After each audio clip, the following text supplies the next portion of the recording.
열왕기상 14장 21절부터 31절 말씀까지를 제가 한 절 읽고 여러분들 한 절 읽고 교독하며 읽도록 하겠습니다.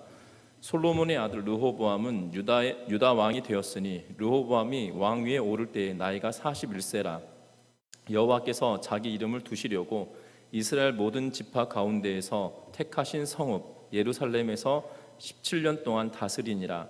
그의 어머니의 이름은 나아마요 암몬 사람이더라. 유다가 여호와 보시기에 악을 행하되 그 멸시를 행한 모든 일보다 대등하여 그 범한 죄로 여호와의 너를 뱅발하였으니 이는 그들도 산 위에와 모든 푸른 나무 아래에 산당과 우상과 아세라상을 세웠음이라. 땅에 또 낭대하는 자가 있었고 여호와께서 이스라엘 자손 앞에 보내신 국민의 모든 가증한 일을 우리가 본받아 행하였더라.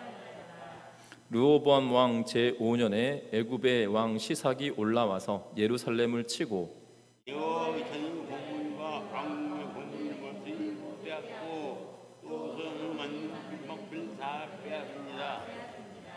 르호보암 왕이 그 대신 노수로 방패를 만들어 왕궁문을 지키는 시위대 대장의 손에 맡김에 왕이 여호와의 전에 들어갈 때마다 시기하는 자가 그 방패를 들고 갔다가 씻어서 서로 가져가더라.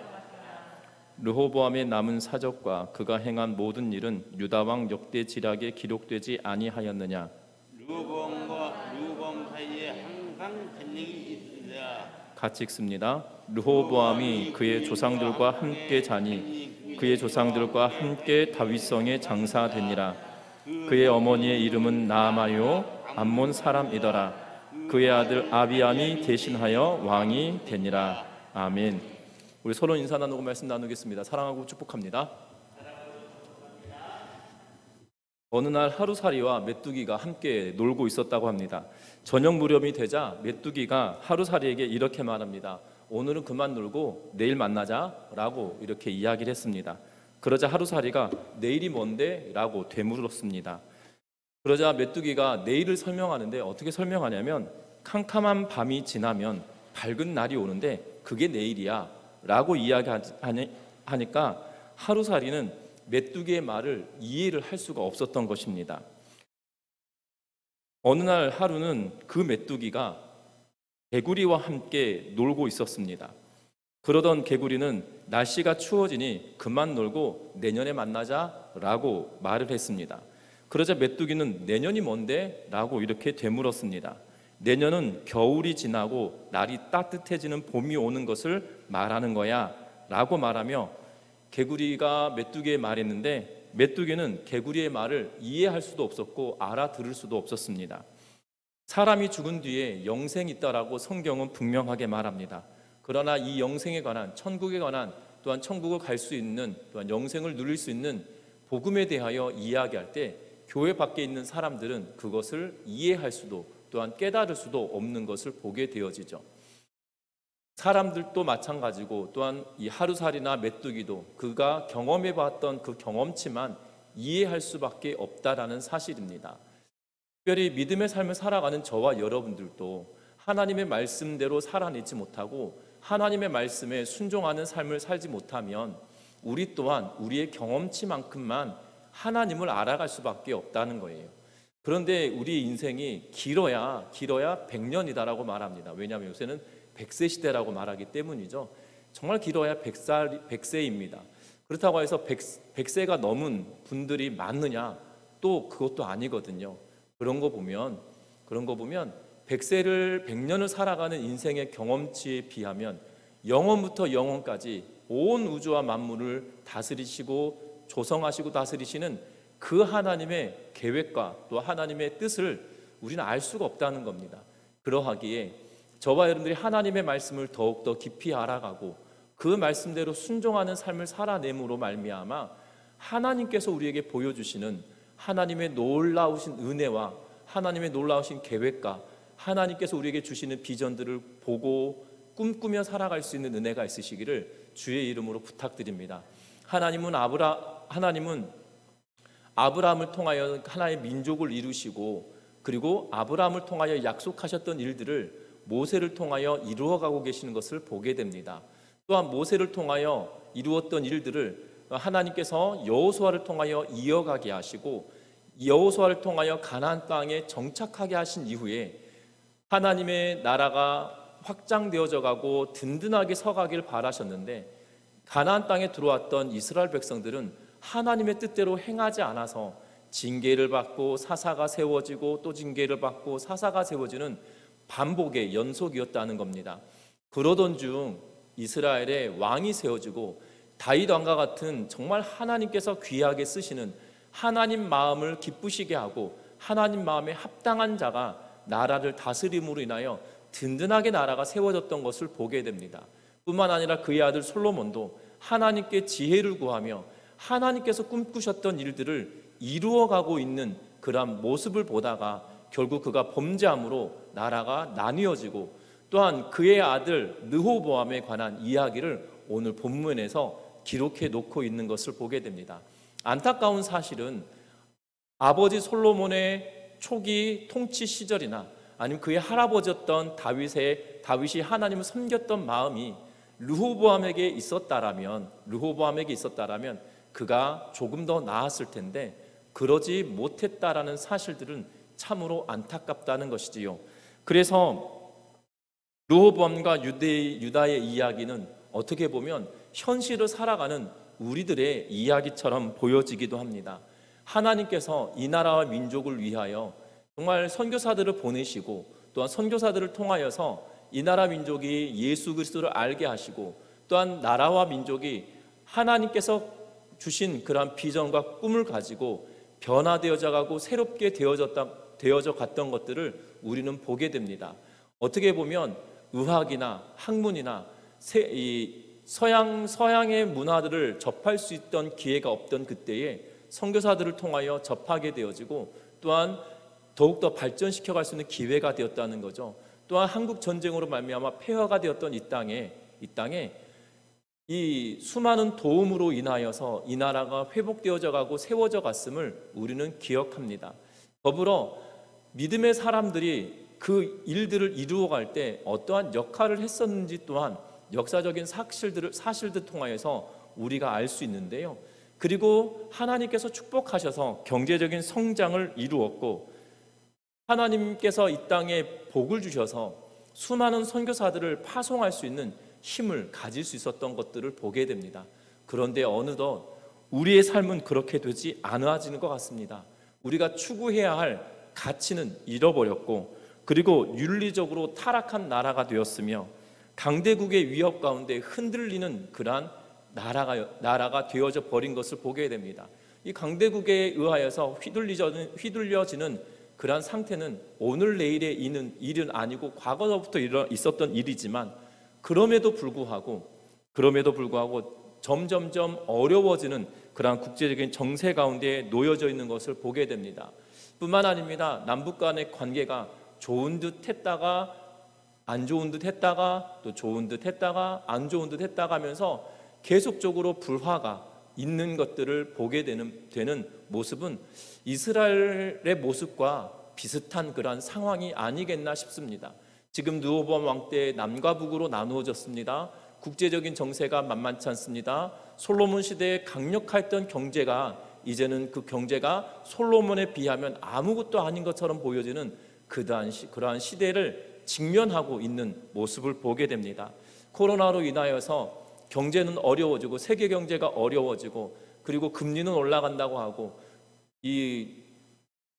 오늘 아침에 뉴스를 보니까 고정금리가 7% 8%라고 이야기하는 거 보면 굉장히 많은 유동금리가 7% 8%라고 하면 굉장히 많이 올라버린 거거든요. 과거에는 3% 이렇게 됐던 것들이 2배 가까이 올라버렸기 때문에 그래서 다들 이 금리가 인상됨으로 인하여서 대출 이자를 감당하는 게 어려워지는 시대가 됐다라고 계속 방송을 하는 이유들이 거기에 있는 것을 보게 됩니다. 여러분들 점점점 어려워지는 그러한 상황에 우리는 도대체 무엇을 해야 하냐는 거죠. 특별히 오늘 본문의 말씀을 통해서 보면 남유다가 점점 희망이 없어져 가는 그러한 상태로 가는 것처럼 보여집니다. 솔로몬 재위 기간에 정말 왕성하게 흥왕하였던 그러한 모습은 뒤안길로 가버리고 르호보암이 치세하면서 남과 북이 나누어져 버리고 경제적으로 어렵고 외부적인 어려움이 계속적으로 닥쳐오는 모습을 보면서 우리는 어디에 마음을 둬야 하고 어디에 생각을 둬야 하는지 오늘 말씀을 통하여 찾아보는 은혜가 있기를 바랍니다. 특별히 22절부터 24절 말씀까지 같이 한번 읽어보겠습니다. 같이 한번 읽어봅니다. 유다가 여호와 보시기에 악을 행하되 그의 조상들이 행한 모든 일보다 뛰어나게 하여 그 범한 죄로 여호와를 노엽게 하였으니 이는 그들도 산 위에와 모든 푸른 나무 아래에 산당과 우상과 아세라 상을 세웠음이라. 그 땅에 또 남색하는 자가 있었고 여호와께서 이스라엘 자손 앞에서 쫓아내신 국민의 모든 가증한 일을 무리가 본받아 행하였더라. 아멘. 오늘 이 말씀에 보면 남유다가 얼마나 피폐해져 가고 영적으로 타락해져 가고 있는지 보여주는 내부적인 심각한 타락에 대한 내용들을 기록해 놓고 있는 것을 보게 됩니다. 르호보암이 왕위에 올 나이가 41에 왕위에 올랐습니다. 그리고 나라가 나누어지고 그가 17년 동안 나라를 다스렸다라고 21절에 이야기합니다. 그런데 나라를 다스리는 동안에 유다가 여호와 보시기에 악을 행하게 되었다라고 22절에 말하고 있는데 그 악을 행하는 모습을 뭐라고 평가하고 있냐면 22절의 표현이 굉장히 재미있습니다. 그의 조상들이 행한 모든 일보다 뛰어나게 하여라고 하면서 마치 그들이 행하였던 일들이 미화된 것처럼 보여지지만 오늘 그 뒤에 나오는 이야기가 그 범한 죄로 여호와를 노엽게 하였다라고 말하고 있는 걸 보게 되어져요. 다시 말하면 르호보암 시대에 살아갔던 악을 행하는 모습이 과거의 조상들의 악을 행하였던 모습보다 더 많이 악을 행하는 모습이 행한 모든 일보다 뛰어났다라는 표현을 쓰면서 악을 행하였던 것이 월등하게 더 뛰어나게 악을 행했다는 의미로 말하고 있는 것을 보게 됩니다. 얼마나 악을 행하였는지 그 뒤에 따라오는 23절에 그들이 산 위에와 모든 푸른 나무 아래 산당을 세우고 우상과 아세라상을 세웠다라고 이야기하면서 여기서 우상이라는 표현이 주상, 다시 말하면 기둥처럼 무언가를 세웠다라는 의미를 들고 있는데 푸른 나무 아래들마다 기둥처럼 뭔가를 세웠다는 거예요.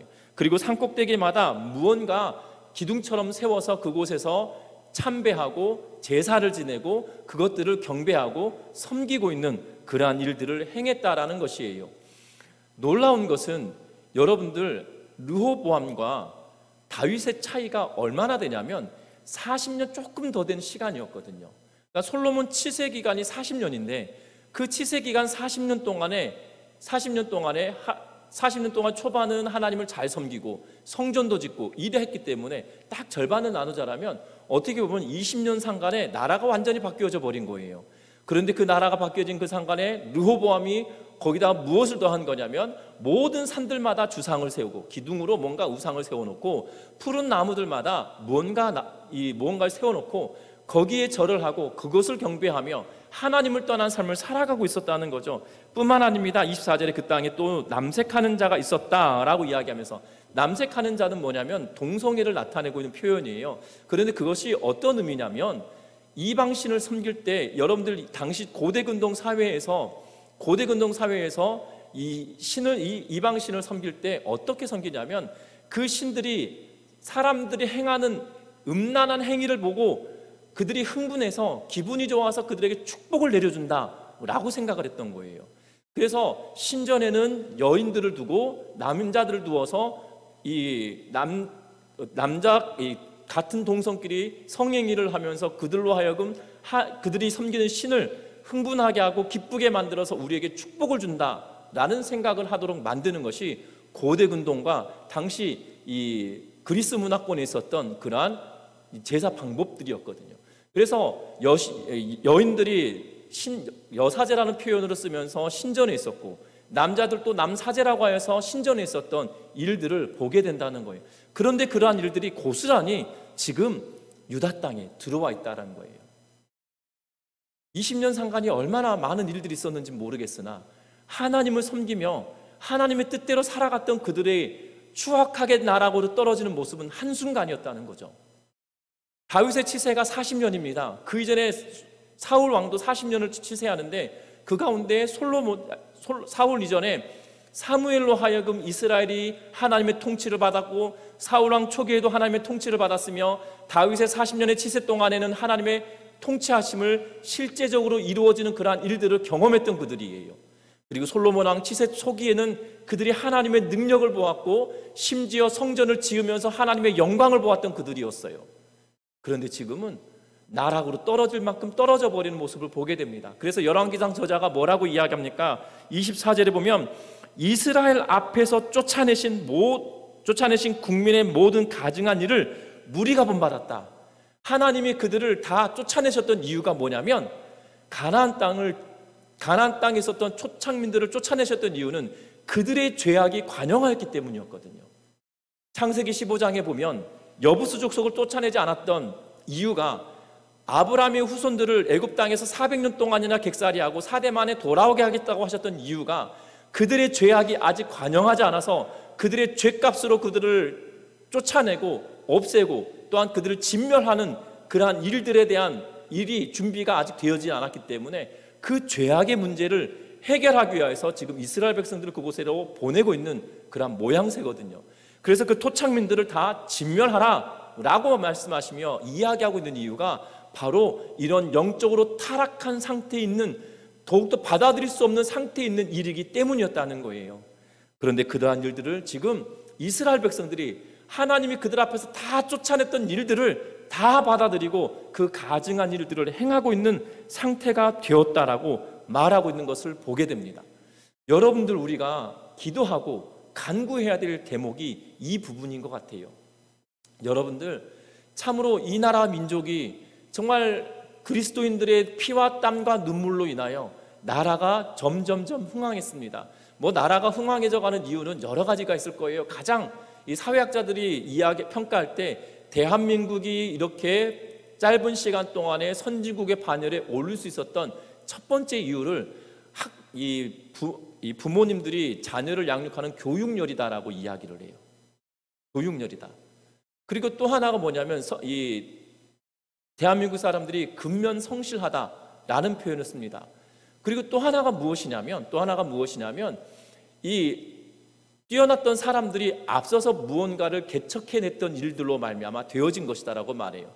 예를 들어서 이런 표현을 씁니다. 이병철 회장이 이 삼성이 반도체 회사를 만들어갈 수 있도록 터전을 도왔던 것, 그리고 김대중 대통령 시절에 96년부터 김대중 대통령 시절에 시작되었던 김대중 대통령이 아니죠.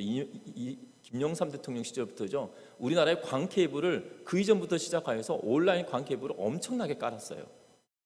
김영삼 정부부터 시작하여서 여러분들 가끔 가다가 아니죠. 제가 군생활 할 때 무엇이 딱 올라왔었냐면 뭐였냐면 이 새롭게 시작하는 다음 세대를 위해서 인터넷 강국으로 키워야 된다라는 표현들이 그때 막 95년, 96년 이때 막 이야기가 시작되었었던 거거든요. 그런데 지금 어느덧 시간이 딱 지나서 IT 강국이라고 하는 표현들이 우리 귀에 굉장히 익숙해진 때가 되어져 버렸습니다. 그것처럼 앞서서 뭔가 행하고 준비했던 일들이 있었기 때문이다라고 말을 하거든요. 그런데 거기에 덧붙여 정말 믿음의 사람들이 끊임없이 기도하고 정결하고 순결하게 살아가려고 했던 그러한 삶이 우리에게 뒷받침되었기 때문이었다는 사실들을 우리는 간과할 수 없다는 거예요. 그런데 현대를 살아가는 현대는 지금 어떠합니까? 음란함과 방탕함이 세상에 가득하고 있는 것을 보게 되어져요. 저와 여러분도 기억할 것은 이 민족을 위해서 우리가 기도해야 한다는 사실입니다. 소망이 없어져 가고 희망이 없어지는 그러한 때는 바로 영적으로, 윤리적으로, 도덕적으로 점점점 타락해져 가는 시대에 직면했을 때라는 사실이에요. 르호보암 왕 때 잘 생각해 보면 지금 르호보암이 왕이 돼가지고 얼마 되지 않아서거든요. 그가 치세했던 기간이 17년인데 그 끝자락이었냐? 아니라는 거예요. 솔로몬 시대로부터 시작해서 솔로몬 치세가 후반기로 접어들면서 그가 하나님을 떠났던 시점부터 시작해서 이스라엘 땅에 남유다로 말미암아 어려움의 문제가 윤리적이고 도덕적이고 이 종교적인 문제가 점점점 혼탁해져 가는 그러한 시대와 상황에 직면했다는 거죠. 여러분들 기억하셨으면 합니다. 이 나라 민족이 영적으로 혼탁해지지 아니하도록 하나님 정결함을 지키며 살아갈 수 있도록 하나님 은혜를 베풀어 주십시오라고 기도하며 나아가는 은혜가 저와 여러분들 가운데 충만하여지시기를 주의 이름으로 부탁드립니다. 하나님은 그들이 영적으로 피폐해져 가고 영적으로 타락하고 이방신을 섬기고 또한 그들이 쫓아내고 진멸하였던 것들을 다 다시 끌어와서 그들 중심에 세워놓고 그것이 마치 진짜인 것처럼 섬기고 살아가고 있는 그러한 시대를 살고 있다는 거예요. 우리와 비슷해져 버린 상황이 되었는데 우리가 깨어서 다시 한번 하나님께 구하며 하나님 이 나라 민족이 정결함과 순결함을 지키며 살아갈 수 있도록 도와주십시오라고 기도하며 나아가는 은혜가 있기를 주의 이름으로 부탁드립니다. 그랬더니 어떠한 결과를 얻게 되어지냐면 오늘 성경에 보면 25절부터 28절 말씀까지 한번 읽어봅니다.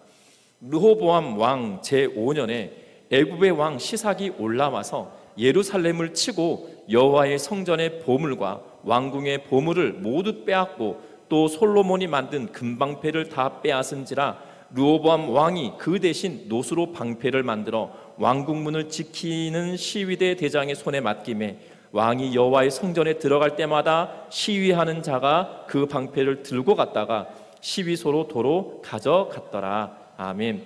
오늘 성경에 보면 애굽 왕 시삭이 올라와 성전을 유린하고 또한 왕궁의 곳간에 있는 모든 보물을 빼앗아 갔음을 성경은 이야기하고 있는 것을 보게 됩니다. 결국 하나님을 경외함을 떠나는 순간 부와 영화는 사라져 버렸다는 사실이에요. 안타까운 것은 애굽 왕 시삭이 왕위에 오르고 나서 솔로몬과 적대 관계에 있는 것을 보게 됩니다. 솔로몬은 치세 초기에 애굽 왕의 공주를 부인으로 맞이하면서 혼인 정책으로 동맹을 맺었어요. 동맹을 맺었거든요. 그런데 솔로몬과 적대적인 왕이 세워짐으로 인하여서 시삭이라고 하는 왕이 등극하자 솔로몬과 적대 관계에 돌아서 버렸던 모습을 보게 됩니다. 그래서 솔로몬이 통치하던 때에 여로보암의 반란이 있었거든요. 그런데 여로보암이 어디로 도망갑니까? 애굽 땅으로 도망갔다가 그리고 솔로몬 후방 특별히 르호보암이 왕위에 오르기 전에 그가 다시 돌아와서 여로보암이 돌아와서 이스라엘의 왕이 되어지는 그러한 모습을 보게 되거든요. 적대 관계에 있던 시삭이 이제는 솔로몬이 죽고 남과 북이 나누어지고 또한 남유다가 군사력으로 약해지는 그 순간에 어떠한 일이 벌어지냐면 애굽 왕 시삭이 올라와서 전쟁을 하고 있는 모습을 보게 된다는 거예요. 이 전쟁이 얼마나 무섭냐면 예루살렘을 함락시키고 성전에 있던 보물들, 왕궁에 있던 보물들 다 빼앗아 갔다라고 이야기하고 솔로몬 시대에 만들었던 금방패까지도 다 빼앗아 가버렸다라고 성경은 이야기하고 그리고 얼마나 위축되어졌냐면 금방패를 가지고 있었던 그것을 버릴 수가 없어서 노수로 광을 내어서 그것을 금방패 대신 사용하는 그러한 일까지 만들게 되는 상황으로 내몰려졌다는 것이에요. 전 초등학교 다닐 때 금속에 대하여 자연 시간에 배울 때 저희 어렸을 때는 그 문방구에 이렇게 종이에다가 나무 종류를 이렇게 붙여놓고요. 그다음에 쇠붙이를 이렇게 제 손가락 한 요 정도 되는 크기로 이렇게 여러 종류 붙여서 납, 쇠, 노쇠, 알루미늄 이러면서 이렇게 붙여가지고 자연 시간에 그 재료를 그 준비물을 가지고 오라고 했었던 기억이 있어요. 4학년, 5학년 그때쯤이었던 것 같은데요. 그러면 그때 저는 깜짝 놀랐어요. 노쇠가 노쇠인 줄 몰랐던 거거든요. 금인 줄 알았어요. 요만한 어렸을 때 보면 영화 같은 데 보면 그 골드바라고 해서 금괴를 이렇게 영화 같은 데 나오면 번쩍번쩍 하잖아요. 그 학생들한테 판매하기 이 손때 묻기 직전에 그 가공 딱 돼가지고 나왔던 그 노쇠는 번쩍번쩍 하더라고요. 그래서 나 금 샀다 혼자 속으로 그랬는데 알고 봤더니 노쇠고 그랬던 기억이 나는데요. 분명한 것은 노쇠를 광을 내면 이 금처럼 굉장히 반짝반짝해지는 것을 보게 됩니다. 그런데 그렇게 할 수밖에 없는 상황으로 내몰려졌다라고 성경은 이야기하고 있어요. 여러분들 누렸던 것을 포기한다는 게 쉽지 않거든요. 누렸던 것을 포기한다는 거 쉽지 않아요.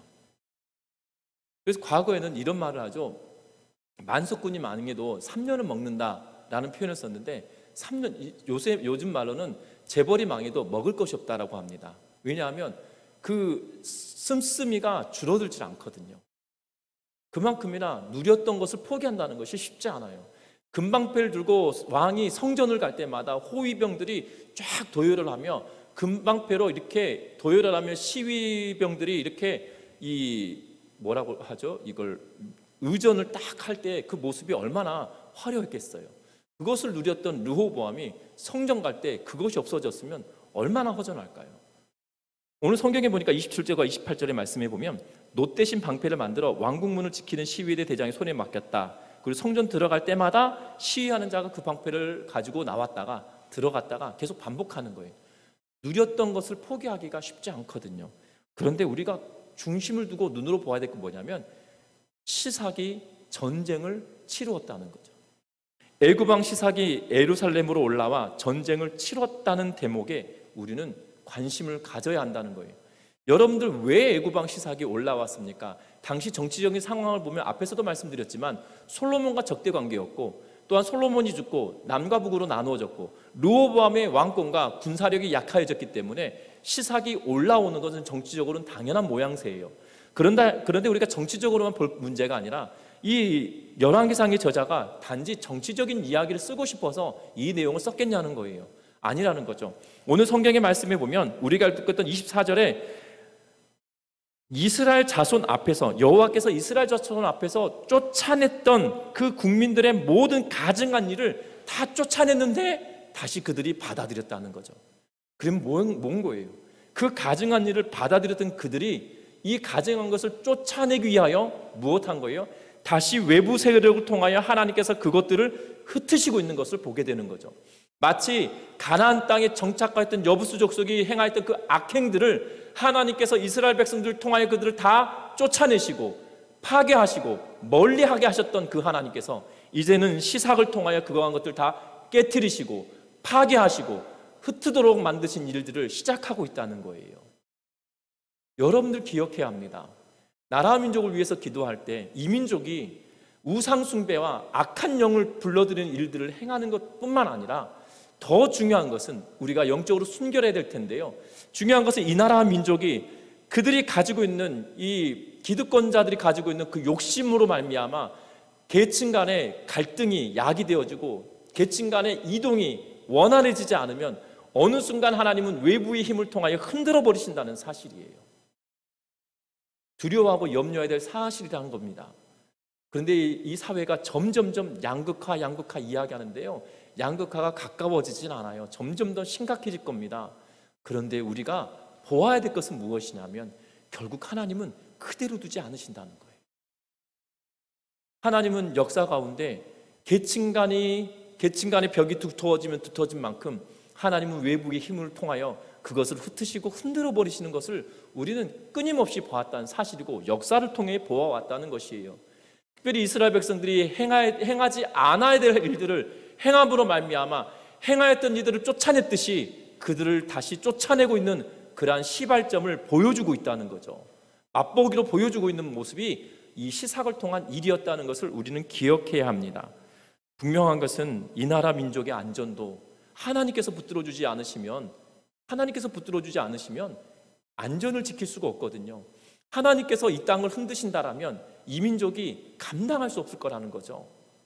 그런데 저와 여러분 기억할 것은 고통으로 인하여 깨달음보다도 알고 돌이켜서 깨닫는 것이 훨씬 낫지 않겠습니까? 매를 맞고 돌이키는 게 나을까요? 그냥 빨리 깨닫고 잘못했다, 죄송했다, 사과를 하고 회개하고 돌이키는 게 나을까요? 우리가 기도할 것은 하나님 이 민족이 하나님의 징계의 채찍으로 인하여 회복되는 것이 아니라 돌이키는 것이 아니라 우리가 먼저 깨닫고 돌이키는 은혜가 있게 허락하여 주십시오.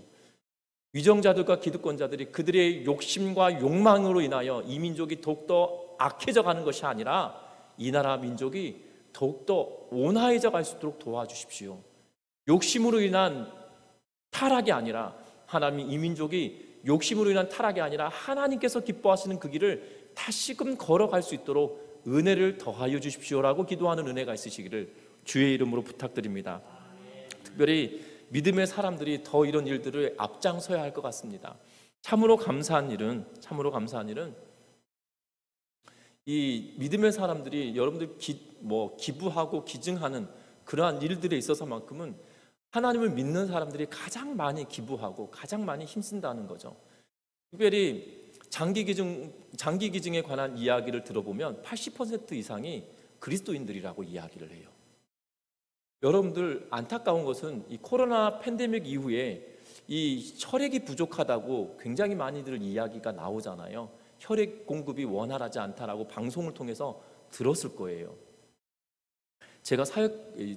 저랑 같이 사역했던 목사님이 다른 교회 부교역자로 갔는데 뭐라고 이야기하시냐면, 그 교회에서 혈액이 부족하다고 하니까 주일날 그러면 혈액원 그 버스가 와라, 교회 앞으로 교회 주차장 갖다 놓으면 주일날 예배하고 성도들이 헌혈하도록 하겠다. 그때만 하더라도 이 사회적 거리두기 이걸 100명 제한 두고 그럴 때가 아니었으니까요. 그랬더니 뭐라고 이야기하냐면 교회에서 하는 것이 아닌 것처럼 해달라는 거예요. 교회에서 헌혈하는 것이 아닌 것처럼 해달라. 그럼 우리가 가겠다는 거예요. 혈액이 부족하다고 하는데 교회에서 헌혈하겠다고 하는데도 교회가 헌혈한 것처럼 해주지 말라는 거죠.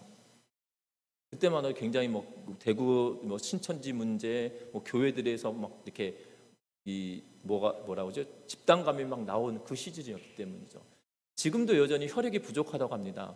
혈액을 헌혈하는 분들 가운데 그리스도인들이 굉장히 많아요. 여러분들 우리 팬데믹 상황으로 헌혈했던 인구들이 가장 많은 곳이 어디냐면 군대거든요. 군대 가면 대부분 이 기간이 딱딱될 때면 와서 그냥 자동적으로 피를 뽑아갑니다. 저도 군 생활하는 동안에 피를 여러 번 뺐던 것 같아요. 이게 군인들에게 있어서만큼 그냥 갖춰져 있는 곳이기 때문에 헌혈은 당연히 있어요. 그리고 학생들입니다. 고등학교 2학년, 3학년 학생들 대상으로. 그 헌혈 인구는 여전히 똑같았어요. 그런데 헌혈이 부족한 이유가 뭘까요? 교회가 움직이지 않으면 피도 부족한 곳이 이 대한민국이거든요. 그런데 피가 이걸 말하고 싶어서가 아니고요. 그리스도인들의 선한 영향력은 곳곳에 있어요. 우리가 볼 때 보이지 않는 거 보여지는 그 곳곳에 있는데, 더 중요한 것은 그리스도인들이 기부하고 또한 어려운 이들을 도와주기 위하여 기탁하는 그러한 금액들은 방송에 나올 때 몇백억씩 기탁했던 분들의 공통점들은 그리스도인들인 것이 대부분인 것을 보게 됩니다. 아닌 분들도 있으시지만 여러분들 기억했으면 해요. 여러분들 뭘 기억해야 하냐면 저와 여러분들이 이 땅의 삶을 마치고 돌아갈 때 정말 하나님께서 기뻐하실 것이 무엇인가를 생각하면서 정말 이 세상에 선한 영향력을 미치기 위하여 우리가 무엇을 할 수 있을 것인지 생각하며 나아가는 은혜가 있기를 주의 이름으로 부탁드립니다. 여러분들, 예루살렘이 도덕적으로 타락해버리고 윤리적으로 타락해버리니 외부의 힘에 의해서 흔들려져 버리거든요.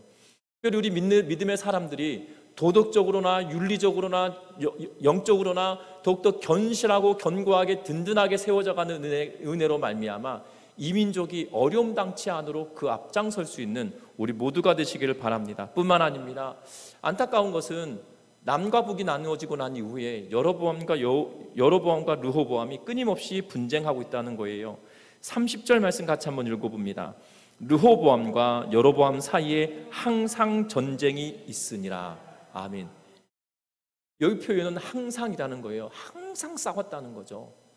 지금 남과 북의 문제는 그 어느 때보다도 더 치열하게 말싸움, 미사일 쏘는 문제, 계속적으로 이 싸움 아닌 싸움들이 끊임없이 이루어져 있는 것 같습니다. 분명한 것은 희망과 소망이 없어져 갈 때 이러한 일들이 현상적으로 나타나고 있다는 거예요. 지금 남유다에 이러한 일들이 현상적으로 나타나는데 이것이 어디에 일어난 거예요? 소망이 없는, 모든 소망이 사그라져가는 그 순간에 일어나는 일들이었다는 거죠. 솔로몬의 영광을 보았던 그들의 소망이 점점점 없어져가는 그러한 상황에 직면했던 때에 나타났던 현상들이라는 거예요. 지금 우리의 현상과 사회적인 문제는 어떻게 보면 이 르호보암 치세 때와 비슷한 것 같아요. 그러면 우리는 무엇을 해야 하겠습니까? 교회마저 폐역의 길로 간다라면 세상은 어디에 희망이 있을 수 없습니다. 세상은 이미 우리에게 희망을 주지 않아요. 그런데 교회조차 희망을 주지 못한다라면 우리 교회 공동체가 스스로에 만족하고 이만큼이면 됐어라고 스스로 배부르며 그리고 이만큼이면 됐다라고 생각하며 우리가 이 정도면 됐어라고 생각하는 만족이 있다라면 이때부터 소망이 없는 상황이 될 거고 또한 이 땅은 더욱더 희망이 없어질 거라는 사실이죠. 우리 믿음의 백성들이 정말 교회마저 폐역의 길을 걸어가는 것이 아니라 세상 어디에서건 희망을 찾길 바란다라면 교회 가면 돼라고 이야기할 수 있을 정도로 우리가 다시 한번 영적으로, 윤리적으로, 도덕적으로 또한 선한 영향을 미치는 그러한 일들에 있어서까지도 앞장설 수 있는 믿음의 성도님들 되시기를 주의 이름으로 부탁드립니다. 특별히 분별과 지혜가 필요로 하는 그러한 때가 되어져 버렸습니다. 그러하기에 이러한 어려운 때에 정말 예수 그리스도의 사랑을 가지고 이 땅을 변화시키고 새롭게 만들어갈 수 있는 그러한 공동체가 되며 희망을 줄 수 있는 공동체가 될 수 있기를 바라는 마음으로 오늘 말씀 같이 나누었습니다. 기도하겠습니다.